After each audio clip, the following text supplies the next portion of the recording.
Evening time வந்து school விட்டு வர குழந்தைங்களுக்காக செய்யக்கூடிய ஒரு ரெசிபிங்க. ஏன்னா மார்னிங் நம்ம கொடுத்து அனுப்புறதெல்லாம் அவங்க சாப்பிட்றாங்களோ இல்லையா தெரியாது. இந்த மாதிரி ஒரு ஹெல்த்தியான ரெசிபியை நீங்கள் ஈவினிங் டைம் செஞ்சு கொடுங்க. நல்லா ஃபில்லிங்காகவும் இருக்கும், அவங்களும் ரொம்ப விருப்பப்பட்டு சாப்பிடுவாங்க. முட்டையும் ப்ரெட்டு இருந்தால் போதுங்க. கடாயில் கொஞ்சமாக ஆயில் விட்டு ஒரு 2 பெரிய வெங்காயம் நான் கட் பண்ணி போட்டிருக்கேன். இதில் பச்சை மிளகாவும் இஞ்சி நான் சேர்த்துறேன். குழந்தைங்களுக்காக இருந்தால் இதை ஸ்கிப் பண்ணிடுங்க, இதை போட வேண்டாம். இஞ்சி பிடிக்குங்கிறதுனால நான் போட்டிருக்கிறேன், கண்டிப்பாக வாயில் தட்டுப்படும். இப்போ இதில் ஒரு தக்காளியை வந்து கட் பண்ணி போட்டிருக்கிறேன். கொஞ்சமாக உப்பு சேர்த்து நல்லா கொஞ்சம் மிளகாத்தூள் காரத்துக்கு, மிளகாத்தூள் வேண்டாங்கிறாங்க மிளகுத்தூள் கூட சேர்த்திக்கலாம். கொஞ்சம் தண்ணி விட்டு அந்த வெங்காயம் பச்சை மிளகாய் கொஞ்சமாக வெந்ததுக்கு அப்புறமா இதில் நான் 2 முட்டையை உடச்சி ஊற்றுறேன். இது வந்து ப்ரெட்டு வந்து ஒரு 4 ஸ்லைஸ் ப்ரெட்டு வந்து எடுத்துருக்கிறேன். அந்த வீட் ப்ரெட்டாக இருந்தாலும் சரி, மைதா ப்ரெட்டாக இருந்தாலும் சரி, நான் இன்னைக்கு மைதா ப்ரெட்டு தான் எடுத்துருக்கிறேங்க. அதை வந்து கையிலேயே நம்ம கட் பண்ணிக்கலாம். இப்போ முட்டையை உடச்சி ஊற்றிட்டு நம்ம ரொம்ப அந்த வேக வைக்கணுங்கிற அவசியம் இல்லை, ஸ்கிராம்பிள்டு ஆகிற அளவு நம்ம வேக வைக்கணுங்கிற அவசியம் இல்லைங்க. ஓரளவுக்கு ஒரு கொலகொலன்னு வெந்ததுண்டா போதும்.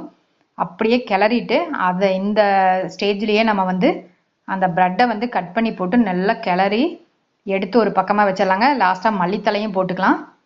இந்த அந்த ஓரத்தில் வந்து நம்மளுக்கு ப்ரௌனாக இருக்கிறது வேண்டான்னா அதை எடுத்துகிட்டு கூட போடலாம். நான் இன்னைக்கு அப்படியே போடுறேங்க.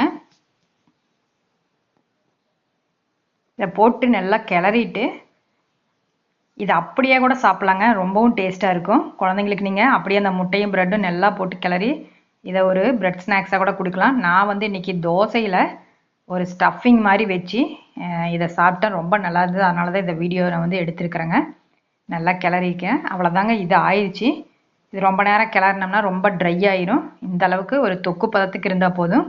இப்போ தோசைக்கல்ல அடுப்பில் வச்சு ஒரு கல் தோசை மாதிரி நம்ம ஊற்றிக்கலாங்க. ரொம்ப தின்னாக இருக்கக்கூடாது, அதே சமயத்தில் ரொம்ப திக்காகவும் இருக்கக்கூடாது. நம்ம ஆனியன் தோசையெல்லாம் போடுற மாதிரி நம்ம போட்டுக்கணும். இப்போ இந்த மாவு வந்து இப்படி இருக்கப்பயே அந்த ஸ்டஃபிங் எடுத்து உள்ளே வச்சு நல்லா ப்ரெஸ் பண்ணிடலாம். எல்லா பக்கமும் ஈவனாக வர மாதிரி ஸ்ப்ரெட் பண்ணி விட்டுக்கலாம். இப்போ இந்த டைமில் பெரியவங்களுக்காக இருந்தால் கொஞ்சமாக மிளகுத்தூளும் உப்பும் ஆட் பண்ணலாம் வேணுங்கிறவங்க, ஏன்னா அதுலேயே நம்ம போட்டுக்கிறோம். இப்போ இதை நல்லா எல்லா பக்கமும் கிளறி விட்டு கொஞ்சம் வெந்ததுக்கு அப்புறமா தான் ஆயிலை விடணும். ஆயில் விட்டுட்டு இப்போ இதில் வாழை இலை கட் பண்ணி வச்சுருக்கேன். இது வந்து நம்ம எப்படி திருப்பி போட்டாலுமே இந்த மேல் போர்ஷன் இருக்கிறதெல்லாம் அப்படியே அந்த கல்லில் ஒட்டிக்கும். நான்ஸ்டிக்காக இருந்தால் பரவாயில்ல, நான்ஸ்டிக் இல்லாதவங்க கல் தவாவில் போடுறவங்களாம் இந்த மாதிரி நீங்கள் வந்து ஒரு வாழை இலையை வச்சுட்டு அதை அப்படியே திருப்பி போட்டிங்கன்னா உங்களுக்கு நல்லா ஈஸியாக அது கொஞ்சம் கூட ஒட்டாமல், பிளாக் கொஞ்சம் கூட கருப்பு ஆகாமல் நம்ம வெந்து எடுக்கலாம். இது அப்படிதாங்க பாருங்கள். இப்போ ஒரு வாழை இலையை இது மேலே போட்டுறேன், அதை அப்படியே மூடி வச்சிடலாம். நம்மளுக்கு உள் சைடும் வெந்துக்கும், மேல் சைடும் 2 பக்கமே நம்மளுக்கு வெந்துக்கும். இப்போ ஆயில் விட்டுட்டேன். இது நான் ட்ரை பண்ணுங்க, ரொம்ப நல்லா வந்தது, அதனால் இப்போ நான் வந்து போடுறேன் உங்களுக்கு.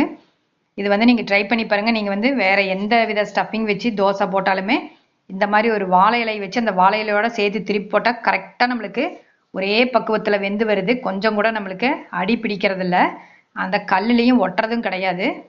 எல்லா பக்கம் ஈவனாக வெந்து வருதுங்க. அதனால் இந்த மாதிரி நீங்கள் வாழை இலை வச்சு ட்ரை பண்ணுங்க பாருங்கள். நான் வாழை இலையோட அப்படியே திருப்பி போட்டுட்டேன். இது கொஞ்சம் நேரம் வெந்ததுக்கு அப்புறமா அப்படியே எடுத்து சர்வ் பண்ணி குழந்தைங்களுக்கு கொடுத்து பாருங்கள், ரொம்பவும் டேஸ்ட்டாக இருக்கும். அவங்களும் கேட்டு வாங்கி சாப்பிடுவாங்க. இப்போ பாருங்கள், வாழை இலையை அப்படியே எடுத்துடலாம், நல்லா வெந்திருக்கும் பாருங்கள், சூப்பராக கொஞ்சம் கூட அந்த கல்லில் ஒட்டாமல் நீட்டாக வெந்திருக்கு. ரொம்பவும் டேஸ்ட்டாகவும் இருக்குது. இந்த மாதிரி நீங்கள் அந்த ப்ரெட்டோட தோசையை நீங்கள் சாப்பிட்டு பாருங்கள். ஒரு தோசை சாப்பிட்டாலுமே நல்லா ஃபில்லிங்காக இருக்கும். இந்த வீடியோவுக்கு மறக்காமல் ஒரு லைக் பட்டன் தட்டி எங்கள் சேனலை ஃபாலோ பண்ணி